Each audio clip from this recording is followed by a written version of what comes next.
ito naman si Abante, tingnan naman natin yung kanyang statement patungkol dito sa mga nangyayari sa bayan natin.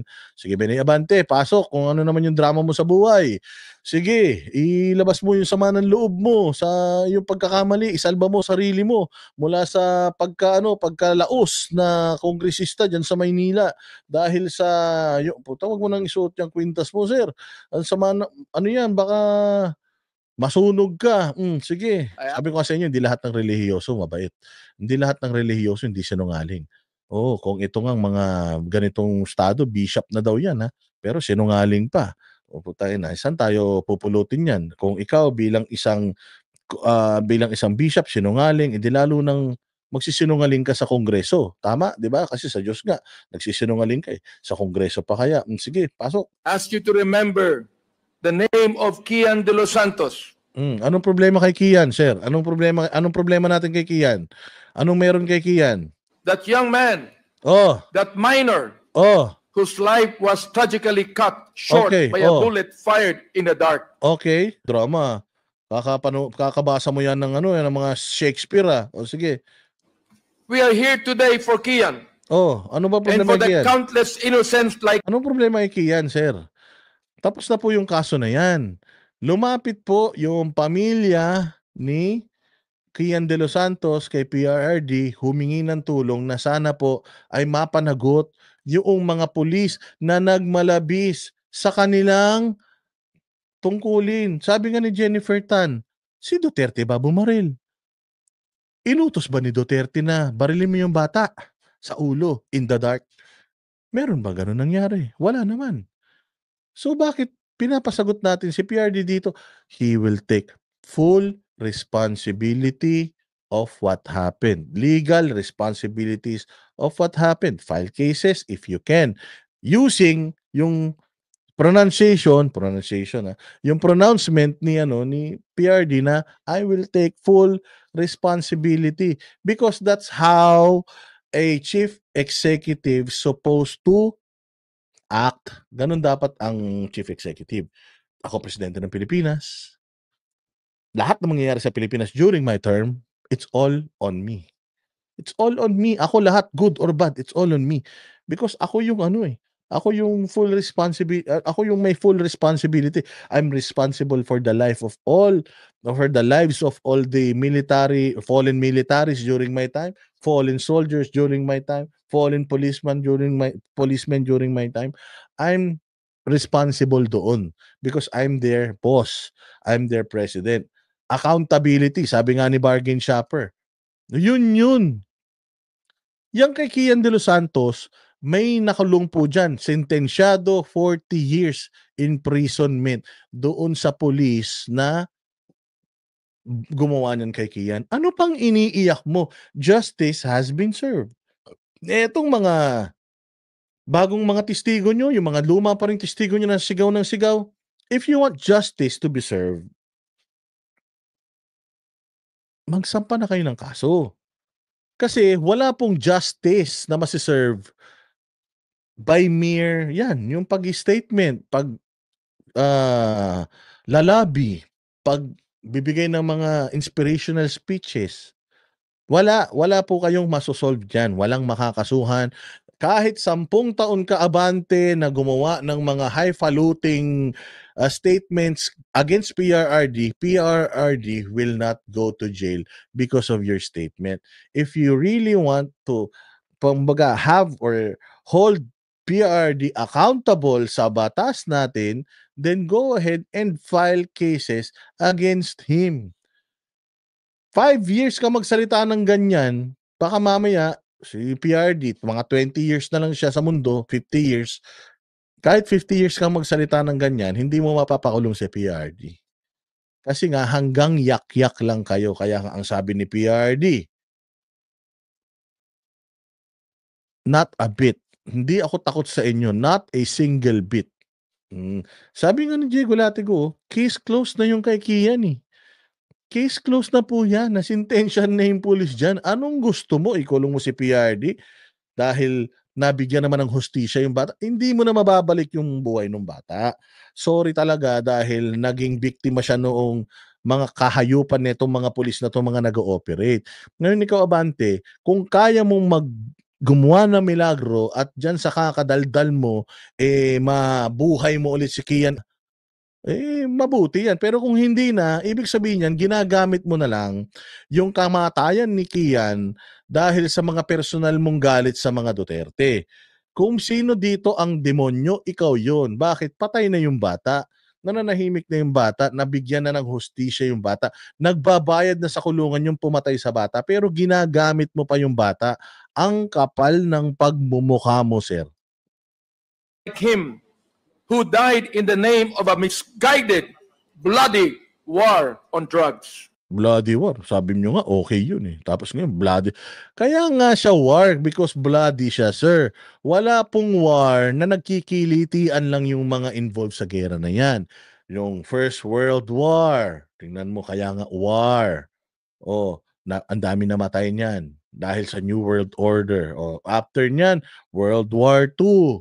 Ganun pa din, ang dami namatay dito sa Pilipinas, ang dami rin namatay kasi nga war yan. Ito, before tumakbo si PRRD, nangandidato siya, sabi niya, I will wage a war against criminals. Aanuhin ko po lahat ng mga criminal dito, isa-salvage ko lahat. Papakain ko sa mga isda sa Manila Bay. Yun yung sinabi niya. At nanalo po siya, Abante. Subukan mo, pumunta ka dyan sa, sa meeting di Avance nyo, dyan sa tumatakbo ang congressman sa Maynila, sa distrito mo Santa Ana. Tapos sabi mo doon, pag nanalo po ako, lahat ng pera ng gobyerno nanakawin ko. Subukan mo magano, tapos manalo ka.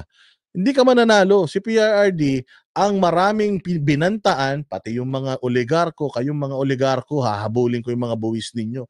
Lahat kayo. Ano nangyari kay Duterte? Nanalo. So, masama ba na ipinangako ko, uubusin ko lahat ng kriminal, tapos ginawa niya, masama ba yun, sir? Ang masama, yung katulad mo na pastor-pastoran, kunyari ang mabait, tapos Satanas, bakit? Patay na yung bata, case closed na yung kaso, ginagamit mo pa para lang dyan sa mga statement mo. Umatin ka ba ng burol?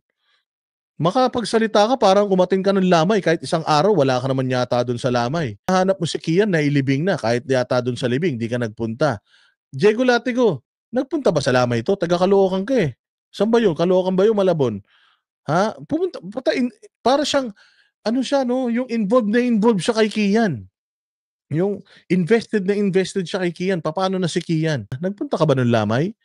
Nagbigay ka ba ng abuloy?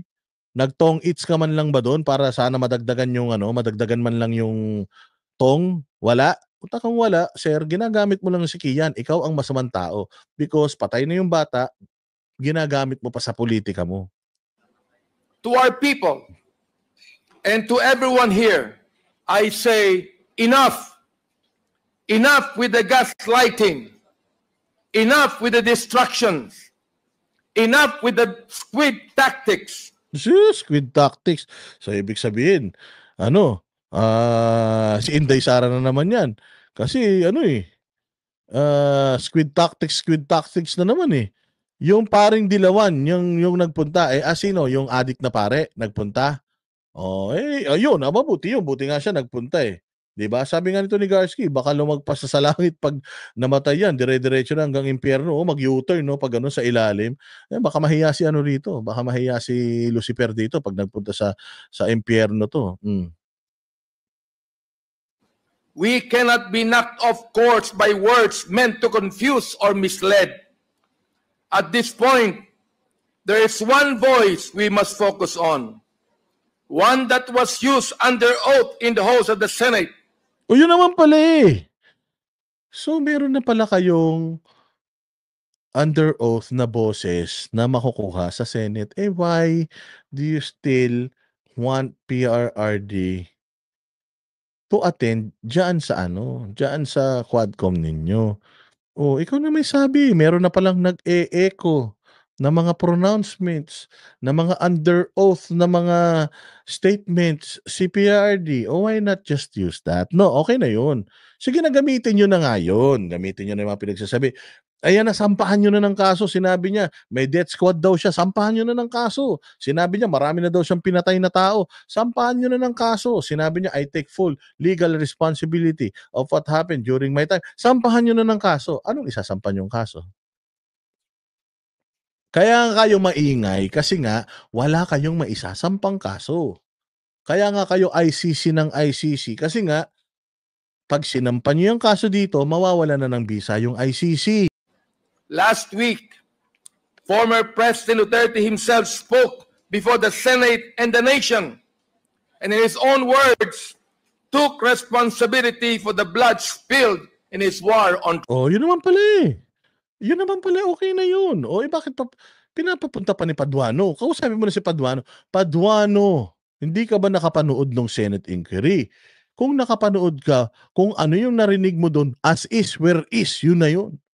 Kung ano yung tatanong natin sa kanila dito, yun din naman ang itinanong doon, as is, where is, yun na yun. Kung ano yung mga inamin niya doon under oath, as is, where is, yun na yun. Walang joke-joke. Kung anong ginamit niya nun, let's just file cases against him. Let's just go now. Ilang linggo na nakakalipas. Congress, Franz Castro, Paduano, Fernandez, Barbers, ikaw, Pastor Dila. Ilang linggo na nakakalipas. Pinag-uusapan nyo pa rin yan, yung mga nakawan sa Bicol, nung baha, hindi nyo pa rin yan natatakel. Yung mga flood control, putsangin na yan, may mga bagyo pang papasok. Sabi ni Bongbong Marcos, naubos na daw yung pera sa dami ng bagyo, ha? Naubos na yung pera sa dami ng bagyo? Ilan na bang bagyo dumaan sa buhay ni Bongbong Marcos? At naubos na daw yung pera para sa disaster, para sa bagyo. Anak ng tinapay naman, yun ang asikasuhin ninyo, hindi itong war on drugs. Tapusin nyo na yan, isampan nyo na sa korte yung kaso, matitibay. Ako, naniniwala ako sa sinasabi ni Garma na mayroong reward system. Naniniwala ako dun sa isang testigo nyo sa customs na kriminal na nakakulong na ngayon, convicted yan, at dun pa sa kay Paruhinog, hindi pala si Jed Mabilog, naniniwala ako doon. Sa mga sinasabi kaya nagpunta sa Amerika, yung kawawa yun, kinawawa nila Duterte yun eh. Naniniwala din ako doon kay Kerwin Espinosa na hindi talaga siya drug lord. Na siya talaga ay tagasunod siguro ng simbahan mo. Balinghoy, Quadcom is the unrepresentative of the House. O tama, they are misrepresenting the people. This is not what the people wants. This is not what the people need. Ang gusto po ng taong bayan, imbestigahan ninyo yung mga nangyaring pagnanakaw sa kaban ng bayan. Hindi ko lang alam kung kasama ba kayo doon, pero sana naman imbestigahan ninyo. Yun ang lagi nating sinasabi. So, sabihan mo na si Paduano na itigil na. Ako naniniwala talaga ako sa mga testigo nyo dyan. Malakas ang ebidensya ninyo, kaya sana pumunta na kayo sa korte, sampahan nyo na ng kaso si Duterte. Tapos, para hindi na kayo mapagod pagpunta-punta dyan sa bagay, yan lang kasi yung exposure ninyo. Hindi naman kasi kayo na pag-uusapan sa normal na setup dahil wala naman kayo mga ginawa sa mga sa mga lugar ninyo, sa mga distrito ninyo. Kaya, dahil sa Quadcom, nakilala si Boy Dila. Dahil sa Quadcom at dahil sa mga hearing sa Kongreso, nakita na ang yayaman pala ng mga congressman. Napunta yung mga relos nila, sobra-sobra pa sa mga kinikita nila. Mantak mo isang relos, sobra pa sa kikitain, hindi pa aabot yung kikitain ng isang congressman sa 3 taon na congressman siya, doon sa isang relos lang niya. Saan ka naman, di ba? Kaya yun ang atupagin ninyo, sir. Isampa na natin yan para makulong na si Duterte. Gusto ko na rin makulong yan. Pakulong na natin yan para matapos na lahat. Itigil na tong Quadcom, makakatipid ng gobyerno. Iba na lang ang focus natin, yung mga nakawan dyan sa may Bicol. Okay ba yun? Drugs. He did not deny. He did not deflect. He admitted that he gave orders. Orders that directed our own police forces to encourage suspected criminals to fight back Oh, 'di ba? Inamin niya na. Ano pang dinadaldal mo?